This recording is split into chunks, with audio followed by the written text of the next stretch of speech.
Welcome to the Midnight Codex, where forgotten truths breathe and shadows tell their tale. Tonight, don't blink and don't look behind you. I had been sitting in the Black Raven for hours, as I always did when I had nowhere else to be. The bar smelled of stale beer and the faint scent of pizza. The flickering neon sign outside cast long, twisted shadows over the room, while the low murmur of voices felt distant, muffled by the heavy weight of my thoughts. Rome, with all its ancient grandeur, seemed to mock me now, like a city that had long since passed me by. I ran my fingers over the edge of my whiskey glass, feeling the cool glass against my skin as the ice cubes slowly melted into nothing. My life had been melting away in much the same way. Nothing left of the man I used to be, not even the remnants of a career I had worked so hard to build. John Adams. That was the name once spoken with respect in academic circles, a historian who had a future, a man who had been on the verge of something monumental. Until I wasn't. A scandal, unfounded or not, it didn't matter, had ripped everything from me. The whispers followed me everywhere, the pitying glances from colleagues who now called me a fraud, the sense that I had been discarded like an old, irrelevant text. The only thing left was the silence. The silence that screamed louder than any accusation. For weeks I had wandered the streets of this ancient city, my mind adrift. I had come here for the very thing that was now lost to me. Answers, secrets, the mysteries beneath the Vatican, the labyrinth I had obsessed over for so long. But what was it for?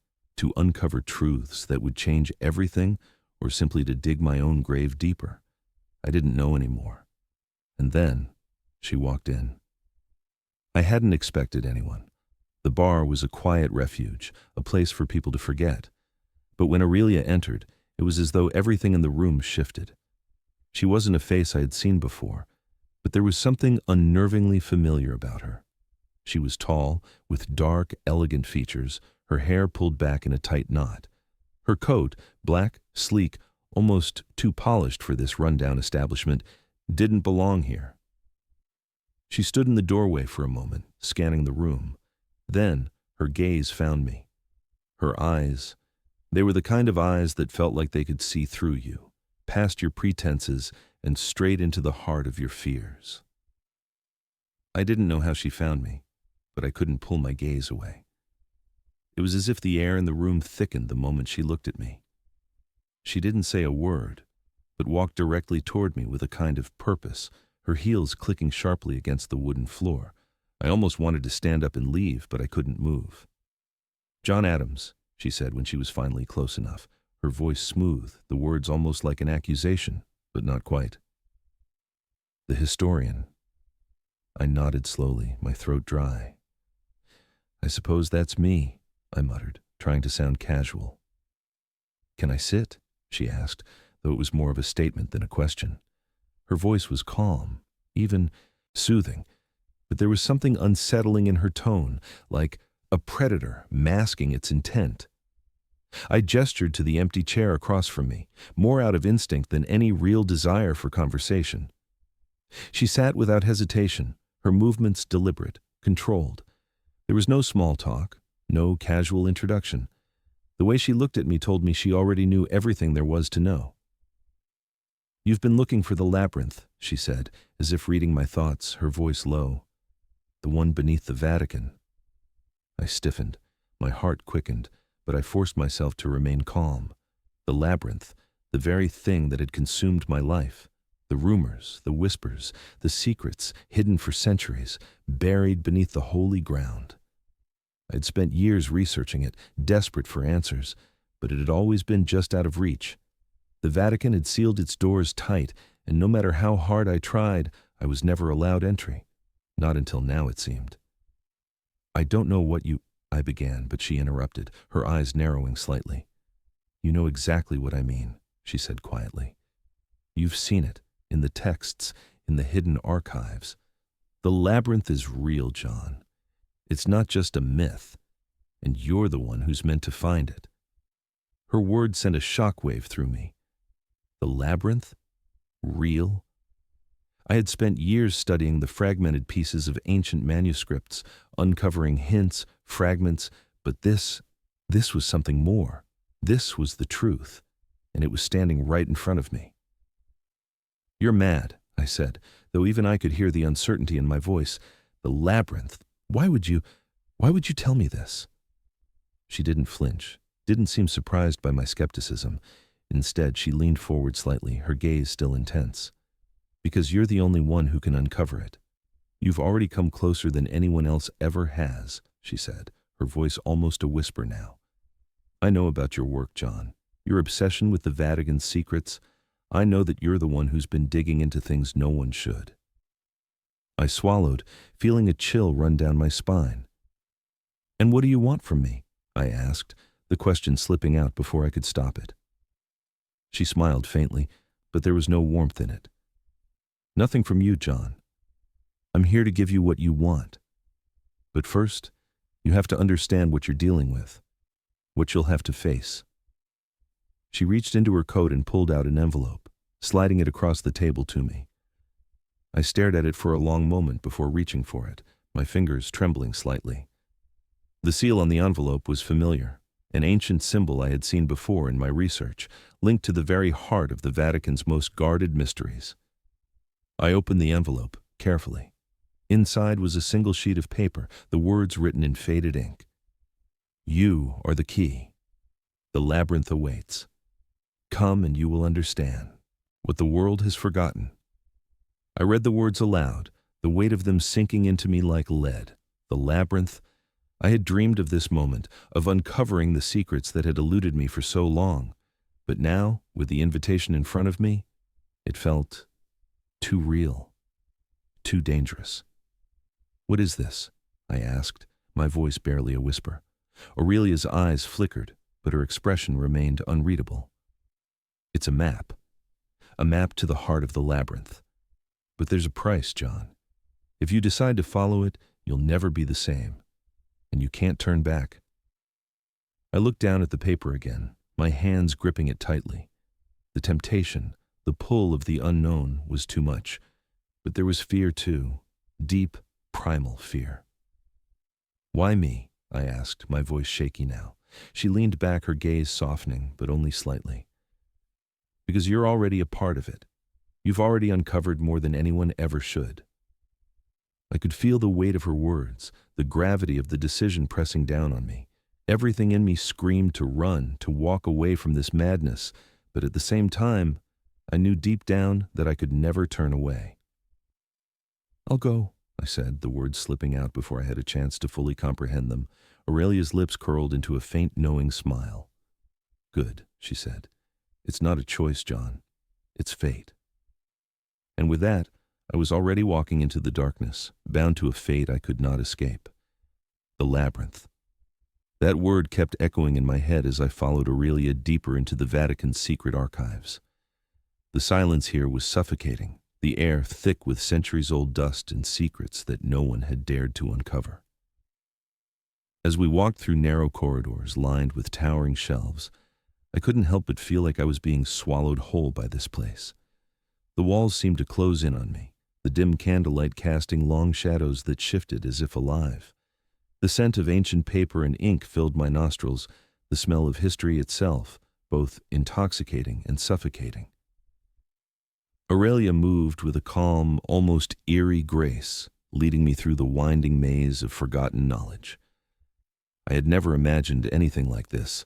The sheer scale of the archives, the labyrinthine network of rooms that seemed to stretch endlessly, each one filled with relics of a past the world was never meant to remember. She walked ahead, not once glancing back to see if I was keeping up. There was a certain purpose to her every step, a certainty that unnerved me, and yet I couldn't stop myself from following. The deeper we went, the more oppressive the atmosphere became. The silence was deafening, and my own footsteps felt like an intrusion in this sacred, forsaken place.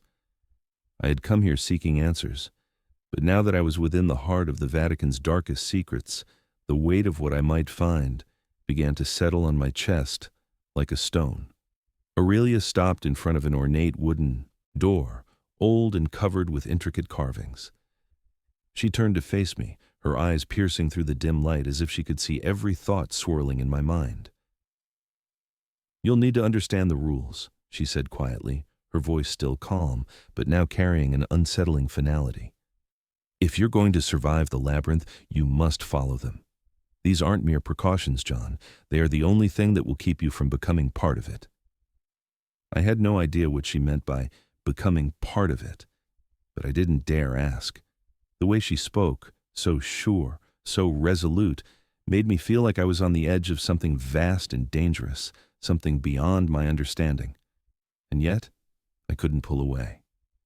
I'd already crossed the point of no return. She reached into her coat and pulled out a small, weathered piece of paper.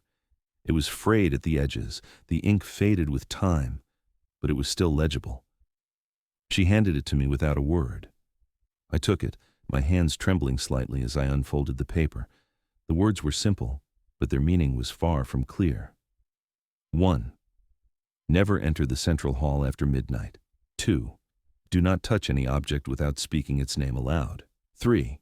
If the air grows colder, do not move. Freeze until it passes. 4. Avoid mirrors at all costs. They will show you what you fear most. 5. The walls listen. Never speak of what you discover. I stared at the rules, my heart pounding in my chest. Was this some kind of joke? I glanced up at Aurelia, but her face was unreadable, her eyes fixed on me, waiting. "These are just superstitions, aren't they?" I said, my voice betraying the nervous laugh that bubbled up from deep within me. "Rules like these don't belong in any serious archive. This is nonsense." Aurelia didn't flinch. She simply stepped closer, her presence suddenly more intense, her gaze more penetrating. She lowered her voice as if sharing a secret meant only for me. "I'm not telling you this for my benefit, John," she said. "I'm telling you because you have no choice. These rules are more than ancient superstitions. They are the only thing keeping you from being lost forever in the labyrinth. The Vatican's archives, they aren't like any other place. The labyrinth has its own laws, its own way of existing. If you break these rules, you'll become a part of it, forever." I swallowed hard. The weight of her words hung heavily in the air between us. The labyrinth, a place of knowledge, of history, of power. But also, it seemed, a place where the very fabric of reality twisted, where breaking its rules didn't just result in failure, it could erase you. I glanced at the rules again, my fingers tracing the faded ink. Never enter the central hall after midnight. That one stood out to me. Midnight. The witching hour. Something about it felt ancient, like a boundary drawn by those who had lived and died by these warnings. "What happens if I do?" I asked, trying to mask the fear creeping into my voice. Aurelia's eyes darkened, and for a brief moment I saw something else flicker behind them, something far older and darker. She didn't answer directly. Instead, she turned to face the wooden door, running her fingers lightly over the carvings. "After midnight, the labyrinth changes," she said, her voice taking on an almost reverent tone.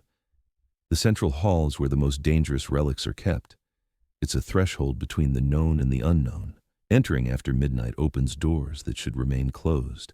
It's not just the relics you'll find there, it's what lies beneath them." A shiver ran down my spine as I imagined what could possibly lie beneath the relics. What could be so powerful and dangerous that it had been hidden away for centuries? She turned back to me, her expression serious. "The next rule: don't touch anything without speaking its name aloud. You'll understand why when you see it. The objects in the labyrinth are alive, John. Not in the way you think, but alive all the same. If you don't speak their name, they'll take you instead." I tried to shake off the unease that was settling deep in my stomach. "Alive?" I echoed, disbelief creeping into my voice. "Are you saying these are sentient? The objects?" She nodded once, sharply. "Yes, they are vessels of power, bound by ancient rituals. If you don't name them, you don't control them. They will control you." I stared at the paper again, my mind reeling. Speak the name aloud. How absurd. But the way Aurelia had said it, with such certainty, made me question whether I had the courage to dismiss it as mere superstition. She moved closer again, her voice softening as she spoke of the next rule. If the air grows colder, freeze. Don't move. The cold is a warning. It means something is coming, and if you move, it will find you. Stay still until it passes, or it will be the last thing you ever do. I swallowed hard. Freeze? The cold had already made its presence felt the moment I stepped into the archives, but I hadn't been warned then. I couldn't help but wonder what would happen if I ignored that rule when the time came. The mirrors, she continued, her voice almost a whisper, are the worst. The labyrinth uses them to show you what you fear most, what you fear, and what you don't yet know you fear. They are more dangerous than you can imagine. Avoid them at all costs. The hairs on the back of my neck stood up at the thought. Mirrors. Things I had always taken for granted, just reflections of the world. But in the labyrinth, they weren't just glass. They were portals, windows into something else entirely. And the last rule, Aurelia said, her voice growing grave. The walls listen. They hear everything you say, everything you think. The labyrinth is alive. If you speak of what you discover, if you tell anyone what you learn, it will hear you, and it will come for you. I felt a cold sweat break out on my skin as the weight of her words settled in. I couldn't tell anyone what I would learn. I couldn't even speak of it, not aloud. Do you understand now, John? She asked, her eyes locking onto mine. These rules are not just guidelines. They are the only things keeping you safe. Break them, and you will become part of the labyrinth, lost, forgotten, just another piece of its endless shifting walls. I nodded, though part of me still felt like I was in a nightmare I couldn't wake from, but I had already chosen my path. There was no turning back. Then we begin, she said softly, turning toward the door that led deeper into the labyrinth. The labyrinth was alive. That was the only way I could describe it. The first few minutes were almost deceiving. A quiet walk through corridors lined with ancient shelves of forgotten manuscripts and relics, where everything seemed still, perfectly at rest. But that calmness, at least I thought it was calm, was merely the surface. Beneath that surface, something stirred. The labyrinth wasn't simply a place of ancient knowledge and long-forgotten secrets.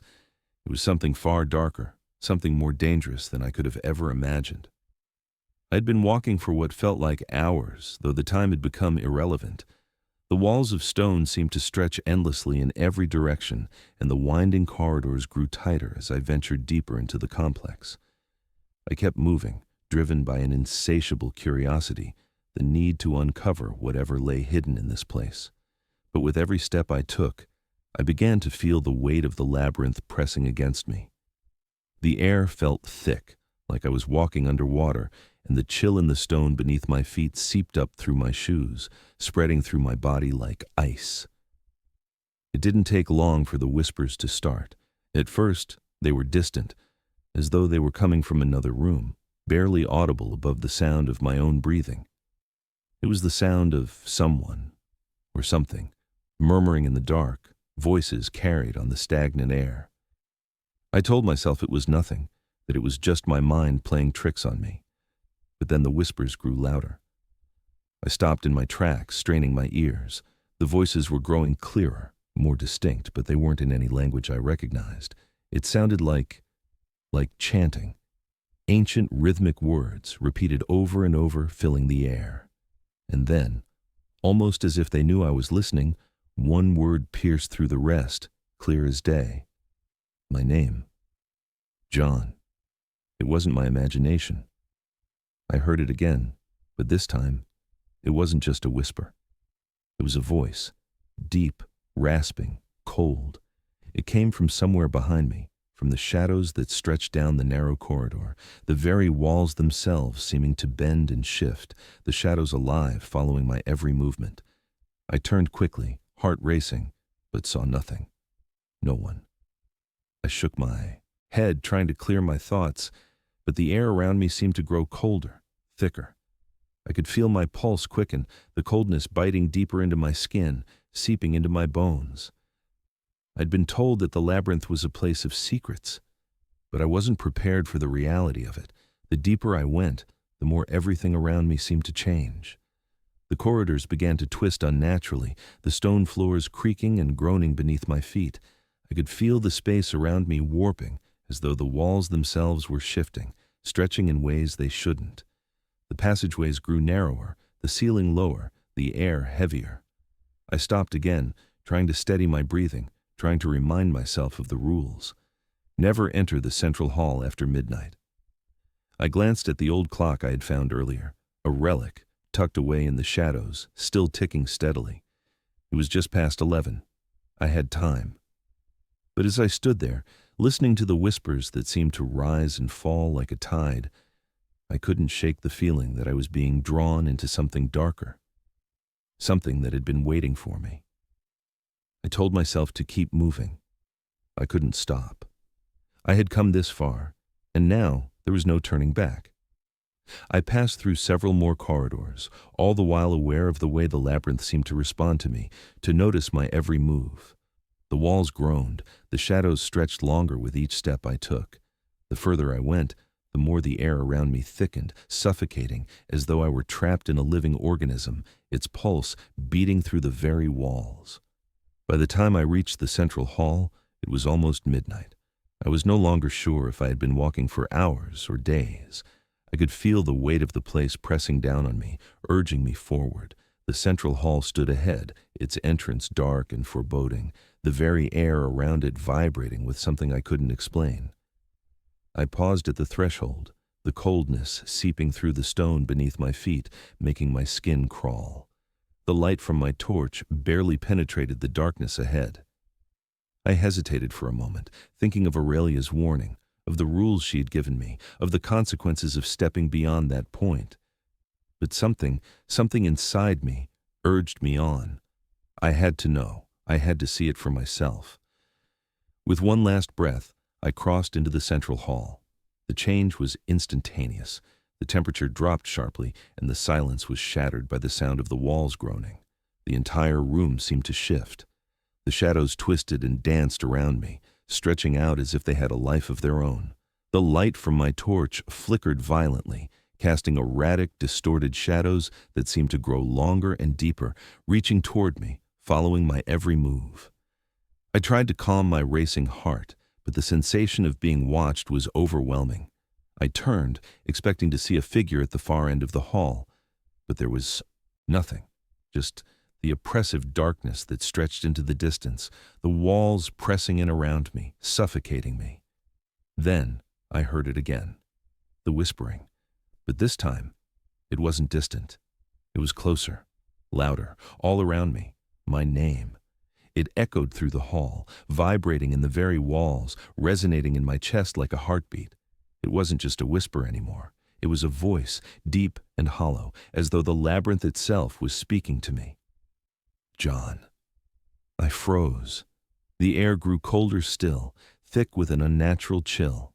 The walls creaked louder, like the groan of a giant waking from a long sleep.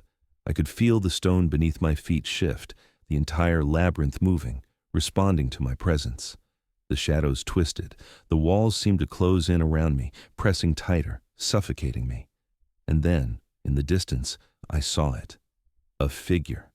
It stood motionless in the dark, a silhouette outlined against the faint flicker of my torchlight. It was tall, impossibly tall, its form blurred by the shifting shadows. I couldn't see its face, but I could feel its gaze, piercing through the darkness, locking onto mine. I didn't know how long I stood there, frozen, staring at the figure. But then I felt it, the unmistakable pull to move forward, to walk toward it, as if the very fabric of the labyrinth was guiding me, forcing me to approach. I took a step. The floor beneath me creaked. The walls groaned louder. Another step. I felt my heart race, my legs shaking, but still, I was drawn toward the figure. I had to get closer. I had to know what it was. But before I could take another step, I heard it. The walls, they shifted. The stone around me groaned, and then, as if responding to the intrusion, the labyrinth began to close in. The passageway narrowed with terrifying speed, the stone walls pressing in from all sides. The air became thick with pressure, choking me, as if the very space around me was alive, closing in, tightening its grip. I turned to run, but the walls closed faster, faster than I could move. The labyrinth was alive, and it was trapping me. I could see the figure still standing there, motionless, but now its form seemed to pulse, its shadow stretching toward me, engulfing me. The walls kept closing. The darkness swallowed everything. And then I was consumed by it. The labyrinth was not just a maze anymore. It had become something more, alive, breathing, shifting with every step I took. At first it was subtle, almost unnoticeable. The groan of the stone beneath my feet, the slight shiver in the air, the way the shadows moved just a bit too quickly. But as I walked deeper into its belly, the changes grew more apparent, more terrifying. I wasn't sure if it was my mind unraveling or if I was truly experiencing what I feared, that the labyrinth was no longer simply a place. It was something far more sinister, something with a consciousness of its own, watching, waiting, and perhaps even feeding on my fear. The further I went, the more the labyrinth began to make its presence known. The walls creaked louder, groaning under the weight of centuries, shifting beneath my feet. The cold was palpable now, as if the stone itself was alive, stretching and contracting like it had a pulse. The corridor around me seemed to stretch endlessly, but every time I turned a corner or moved ahead, the air grew colder, heavier, as if the space itself was shrinking, suffocating me. At first, I thought it was just fatigue or fear playing tricks on my mind. But as the temperature continued to plummet, the air became thick with something else, something far darker. It wasn't just cold. It was unnatural, an icy chill that gnawed at my skin, creeping into my bones, sinking deep inside. I pulled my coat tighter, but the chill didn't relent. The shadows around me seemed to stretch further, twisting unnaturally, no longer just static. They moved, writhing like smoke, distorting and elongating in the corner of my vision. The whispers started then. They were faint at first, barely perceptible above the sound of my own breath. Soft murmurs like the rustling of paper, but with a distinct quality to them. They were words, distant and garbled. They came from all directions, swirling in the air around me, circling like vultures, waiting for something. It was impossible to make out the words at first, just a low hum, a vibration in the air that seemed to come from deep within the labyrinth's walls. But then, my name. John. It wasn't a whisper. It was a voice, clear and chilling, as if spoken right beside my ear. My heart lurched in my chest. I turned sharply, but there was nothing. Just the same dark, endless corridor stretching out before me, bathed in the pale light of my flickering torch. The whispers came again, louder now, filling the silence with their soft, insistent hum. John, they were all around me, pulling me deeper, calling me to something I couldn't yet comprehend. The air was thick with their presence, suffocating me, drowning me in their endless repetition. My name felt wrong on their lips. The voices twisted it, distorting it into something sinister, something that didn't belong to me anymore. I tried to shake it off, telling myself it was just my mind, that I was hearing things. But deep down, I knew. The labyrinth was alive, and it had found me. The deeper I ventured, the more the space around me began to warp. The walls seemed to pulse, expanding and contracting with each step I took. The floor beneath my feet felt like it was shifting, the stone buckling, groaning like it was in pain. The more I moved, the more I felt like the labyrinth was pulling me in, its walls closing in on me, pushing me to a place I wasn't sure I could escape from. That's when I saw it. A mirror. It was large, framed in black iron, standing alone in the middle of the passage. The mirror wasn't just reflecting the hallway around me. It seemed to swallow the light from my torch, pulling the shadows in like an insatiable void. I didn't want to look. I knew it was dangerous, a rule I should have followed, but my feet carried me toward it, as if I had no choice. The whispers were growing louder, and I couldn't ignore them anymore. I stood in front of the mirror, my breath shallow, my pulse quickening. The reflection that stared back at me wasn't mine. Not completely, it was me. Yes, but it was wrong.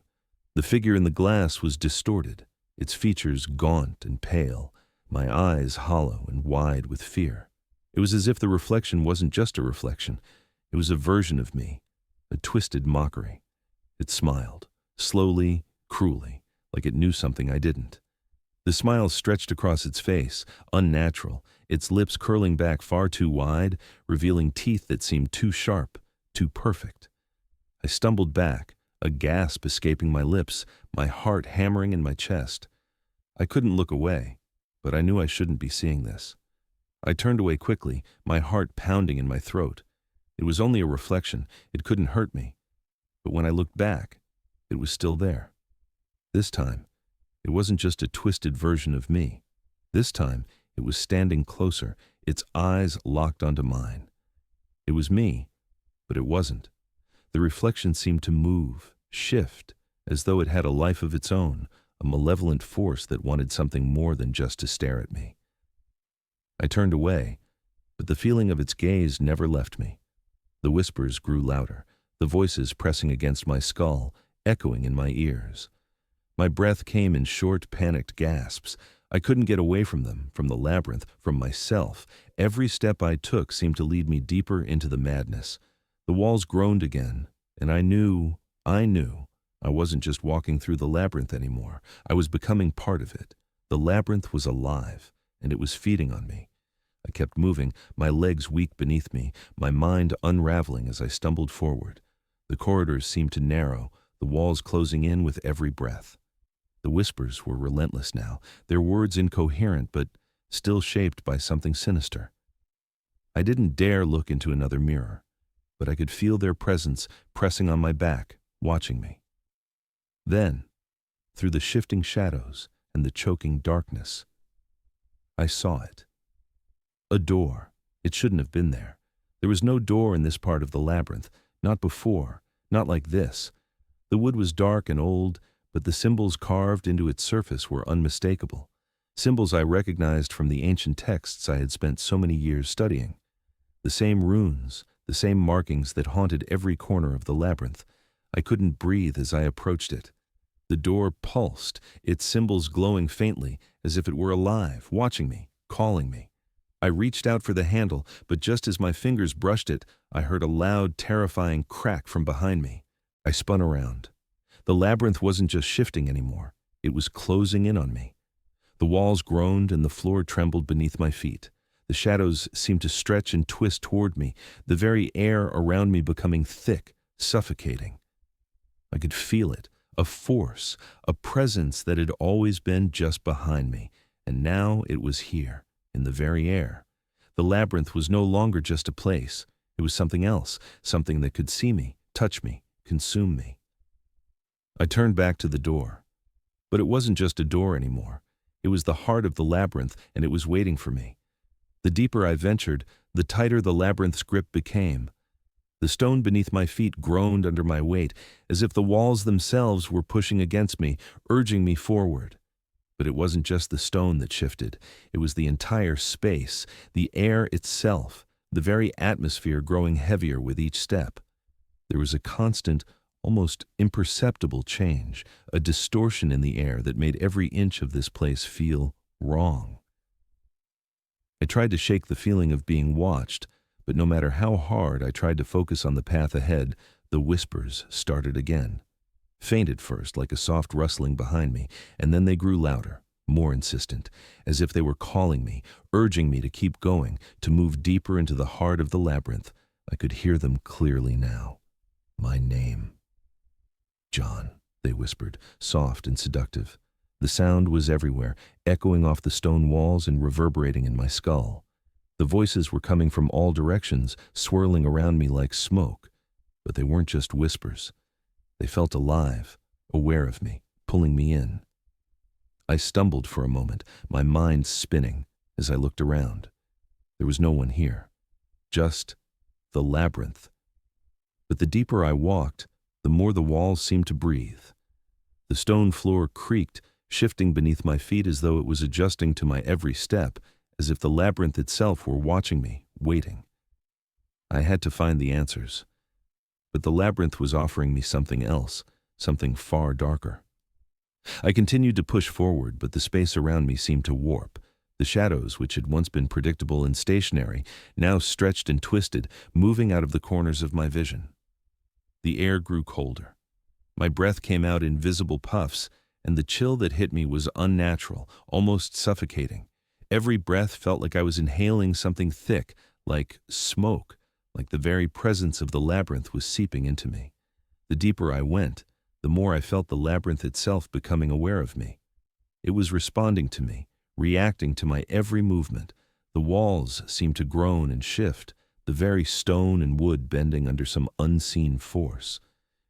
It was as if the labyrinth was alive, pulsing with ancient energy, and I was its prey. Then I saw it.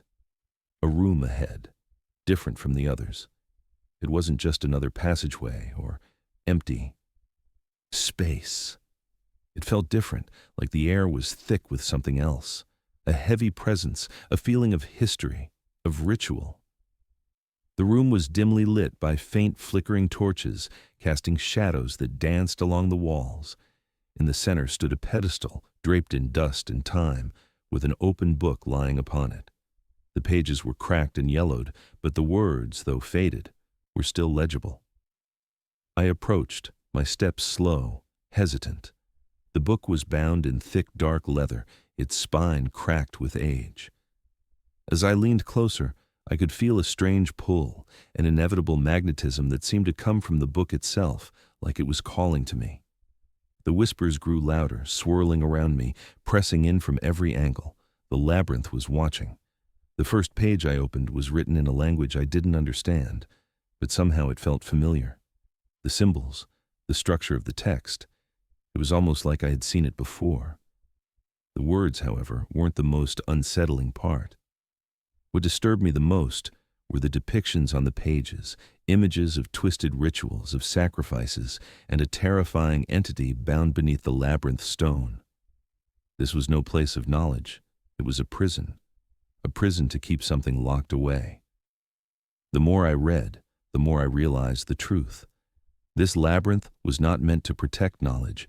It was meant to guard against something ancient, something terrifying. The texts revealed that these rituals were not just meant to keep the evil contained, they were meant to suppress it, to ensure that whatever lay beneath the earth never saw the light of day again. The labyrinth had been built not just to house books and relics, but to contain an evil force that the world could never know about. And then, in the margins, I saw her name. Aurelia. My hands froze. I stared at the name, my heart pounding in my chest. Aurelia. The woman who had led me here, the woman who had promised me the truth. But this was no coincidence. She was involved in this. She knew the secrets of the labyrinth, and she had been guiding me, not to uncover the truth, but to ensure that the truth stayed buried. Her name appeared again and again in the text. She wasn't the guide she had pretended to be. She was the keeper of the labyrinth's secrets. Her role was never to help me. Her role was to keep me from leaving with the knowledge. I felt my stomach twist with realization. I had been manipulated. I had been led here, not to find answers, but to ensure that the evil remained sealed. Aurelia had used me. She wasn't trying to help me. She was trying to keep me trapped, and I had fallen for it. I pushed myself away from the altar, my mind reeling. The whispers in the labyrinth grew louder, more frantic. The walls seemed to pulse with an otherworldly energy. The labyrinth was closing in, pulling me deeper, suffocating me with its presence. The deeper I went, the more it took from me. It wanted to keep me. I turned and stumbled out of the room, the walls groaning and shifting as if they were urging me to stay, to surrender to the labyrinth's pull. I could feel it now, the weight of the place, the pressure of something ancient, something dark, pressing in on me, urging me to fall further into its grip. I had to escape. But as I turned down another corridor, I saw it. A door. It wasn't just a door. It was the heart of the labyrinth. I could feel it, the pulse of the labyrinth itself, emanating from the door. It stood at the end of a narrow hallway, where there had been no door before. It wasn't like the others I had passed. It was different. The wood was dark and old, but the symbols carved into its surface were unmistakable. I recognized them, the same runes that had been in the texts. the same symbols that had warned of the terrible entity locked beneath the labyrinth stone. The door was calling to me, pulling me toward it, urging me to open it. I reached for the handle, my fingers trembling, but before I could touch it, a loud, deafening crack sounded from behind me. The walls groaned. The labyrinth was closing in. I turned, but it was too late. The space around me contracted. The walls were pressing in. The labyrinth wasn't just a place of stone and mortar, it was alive. It was suffocating me, trapping me in its clutches. The door was my only escape, but opening it meant crossing a threshold I might never come back from. I had no choice. I had to open it. But would I survive long enough to escape? The labyrinth was suffocating. The air grew thicker with every step, each breath harder to take. The walls seemed to pulse around me, as though they were alive, breathing in rhythm with my own shaky exhalations. The deeper I ventured, the more the labyrinth wrapped its cold, unseen tendrils around me, tightening its grip. I had walked through its twisted corridors, deciphered its ancient riddles, and now I stood at the very heart of it all. The final threshold. A choice. Face the evil that had been sealed away for centuries, or run, leave, and accept the consequences of breaking the labyrinth's rules. But there was no real escape. Not now. I had already seen too much. I'd uncovered too many secrets, and with each step I had come closer to understanding something I wasn't sure I could live with.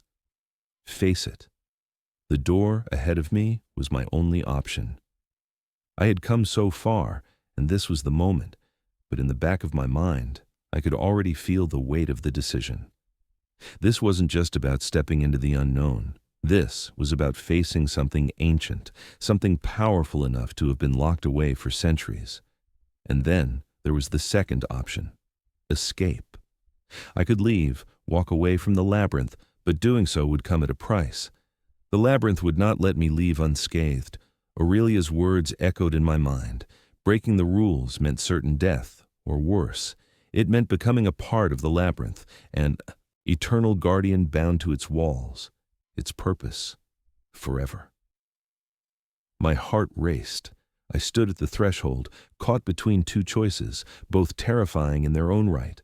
There was no way to win. There was only surrender, one way or another. The whispers had been growing louder, swirling around me like a storm. They had been soft at first, mere murmurs in the distance, but now they filled the air, filling every inch of the space, pressing against my mind. I couldn't tell where they were coming from, but they felt close, personal.